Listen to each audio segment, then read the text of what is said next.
What if I told you there was a throne so sacred that to touch it meant death? That deep within the golden palaces of Africa's greatest empire, souls were traded, rituals fed on blood, and the forests whispered names of monsters. Tonight, we enter the kingdom of the Ashanti, not the one of history books, but the one history tried to bury. Welcome to my channel. Join me as we uncover the most terrifying, bizarre, and controversial stories from human history. Some of the things we discuss in this video may be offensive or disturbing. Viewer discretion is advised. Part 1. The Golden Throne That Eats Souls.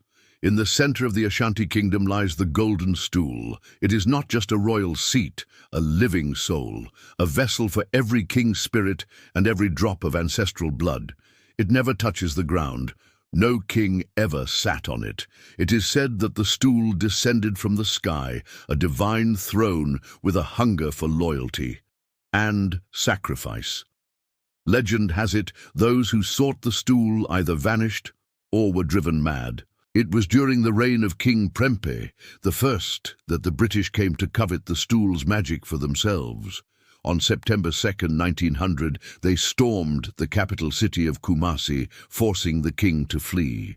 Before he left, he hid the golden stool in the bush, some say with a curse, ensuring none of its power would fade. The British did find the stool, but at what cost? Madness gripped the city. Locals began dying. Whispers spoke of the stool's curse coming alive. The British buried the artifacts in a warehouse, but a decade later, during World War II, German soldiers opened it, seeking the rumored treasure within. Instead, they found a pile of dust. What happened next remains a mystery. All we know is that the stool hasn't been seen since. Part 2. Rituals of Blood. Spirits must feed. For the Ashanti, death was never an ending, but a transition, and the guiding force behind it all was the golden stool. When an Ashanti king died, he didn't ascend to the heavens. He became the heavens. His earthly form was placed on a funeral pyre, but it was more than wood and flame. It was a gateway. The king's body was laid on the funeral pyre with sacrifices, gold relics, and intricate carvings, each with a secret meaning. Then came the impossible choice. Loyal wives and trusted advisors offered themselves, stepping willingly into the flames, becoming the king's eternal entourage. It wasn't about mourning, it was about ushering him into the next phase. The survivors believed these humans guided the king's soul towards the golden stool. They became his servants, carrying him over the river Styx to the land of the dead. But the journey was perilous. Demons lurked along the way. To protect the king, warriors fought to defend the procession, even in death. Their bravery echoed into eternity. Excavations in the region have uncovered burial sites filled with bound skeletons, suggesting desperate battles beyond the grave. Researchers also found walls stained dark, as if something clawed from the inside, eager to devour any living soul. Some say the walls still bleed secrets into the earth.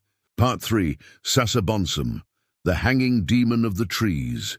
Deep in the Ashanti forests, hunters tell tales of Sasabonsum, a creature that strikes fear into even the bravest hearts. Imagine this. You're deep in the woods, lost and alone. Your fire sputters, casting long dancing shadows around you. Suddenly you hear it, chains dragging metal moans. You turn slowly and see a horrifying sight. A humanoid figure dangling from a tree, swinging back and forth like a macabre pendulum. Its skin is stretched taut over bones, revealing sinewy muscles and joints that pop at unnatural angles. Its eyes glow with an eerie red light, burning into your soul. Claws scrape against the bark as it prepares to pounce. One colonial report tells the story of a patrol that ventured too far. They never returned. Only their boots and twisted trees remained, as if something had dragged them into the canopy. Some believe Sasabonsum feeds on fear, sensing weakness, pulling unsuspecting victims into the trees, and no one has ever heard their screams. Others claim it hungers for souls, stealing them from their bodies while they sleep and leaving empty husks in their place. Could this monster be real? Or is it a figment of the imagination, a bogeyman used to keep children in line? The truth remains hidden in the shadowy depths of the forest, waiting to be discovered by those brave or foolish enough to venture too close. Part 4. Obayifo, the glowing witches among us. Within the Ashanti communities, there lived people who seemed like any other villager, going about their daily routines, working alongside their neighbors, blending seamlessly into society. They were respected members of the community, trusted by all. But as darkness fell and the moon climbed high in the sky, they shed their earthly forms, revealing their true, horrifying nature. They were Obayifo, witches who preyed on the innocent, but their methods were anything but ordinary. These witches didn't lure their victims with trickery or deception. They simply glowed. It was a haunting sight, these women floating through the village streets, emitting a pale, ethereal light that illuminated their twisted features and revealed their soulless eyes. Their presence was both terrifying and mesmerizing, like moths drawn to a flame. Villagers couldn't look away from these glowing specters as they floated past, silently observing their surroundings.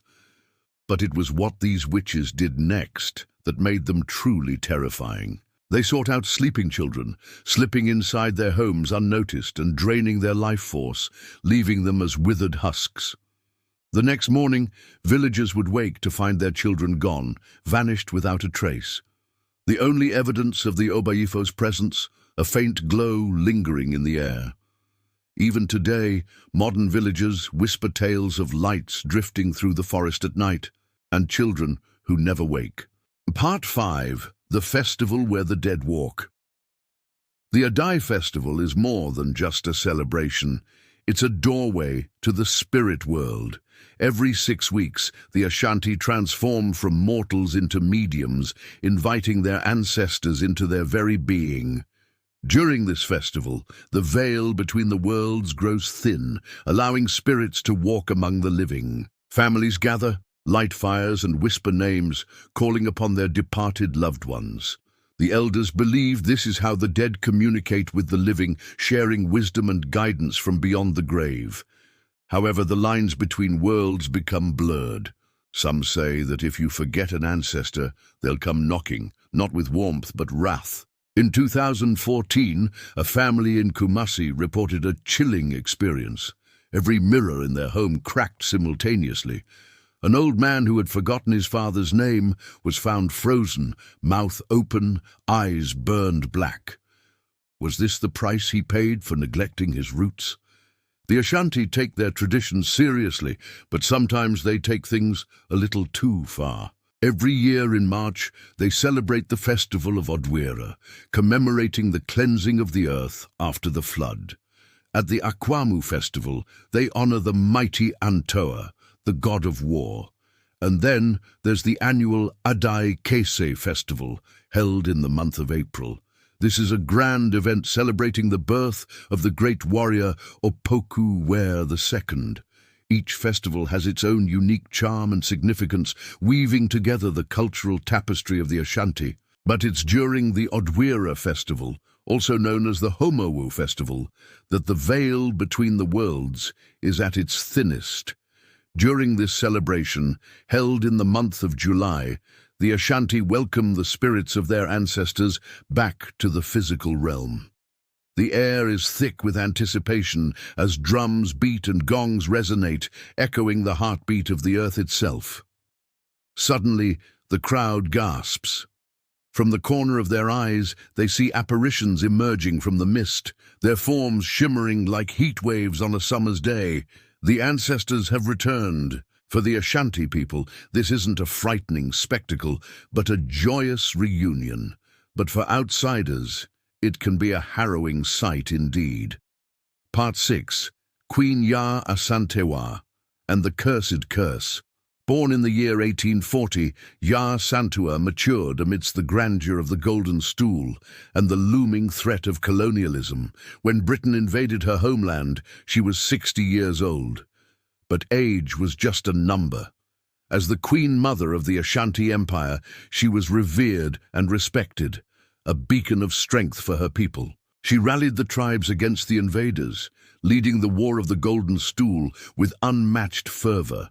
Her bravery was a shining light in a time of despair, and her spirit continues to inspire generations of Ghanaians today. But there is another side to the tale, a darker one shrouded in mystery and intrigue. Legend has it that after the war, when the British forces were victorious, they forced Ya Asantewa to swear an oath. If she ever attempted to reclaim the Golden Stool, her body would bear the curse of never finding peace. Some say this curse was a mere fairy tale, a product of colonial propaganda aimed at demonizing the Ashanti Queen, while others whisper that it's a terrifying reality, a malevolent force that drives anyone who disrespects the Golden Stool to madness and despair. What makes this tale even more spine-chilling is the claim that the Queen's tomb is haunted by something not human. Those who have dared to disturb her final resting place have met untimely ends. A strange entity guards her grave, waiting to punish any intruder. Adding to the enigma, 6 people have died near her tomb, always after 6 days. The timing is chillingly precise. Could there really be a supernatural force guarding the Ashanti Queen's tomb, protecting her from those who would desecrate her final resting place? Or is this just another scary story used to keep people away from her grave? We may never know for sure. Part 7. Forbidden Ashanti Forests, Still Breathing. The Ashanti Empire may have fallen, but the legend lives on. There are still places in the heart of Ghana where the spirits of kings whisper into trees and the Golden Stool awaits patiently in the forest. Locals avoid certain areas, and for good reason. Mobile phones die, compasses spin wildly, and even birds refuse to sing. Explorers who venture into these silent zones report unsettling encounters. When a researcher went in with a drone in 2022, it returned one thing: footage of a wooden stool floating mid-air, surrounded by voices speaking in reverse. Could these voices be the restless spirits of the Ashanti kings? Are they trying to communicate with us from beyond the grave? Or is this just another spooky tale designed to keep outsiders away from their sacred lands? The truth, as always, remains hidden in the shadows.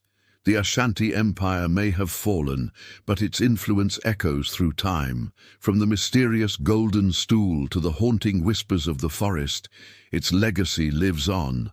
The question is, do we dare listen to the stories that the wind carries on its breath? Which part of the Ashanti's history fascinated you the most?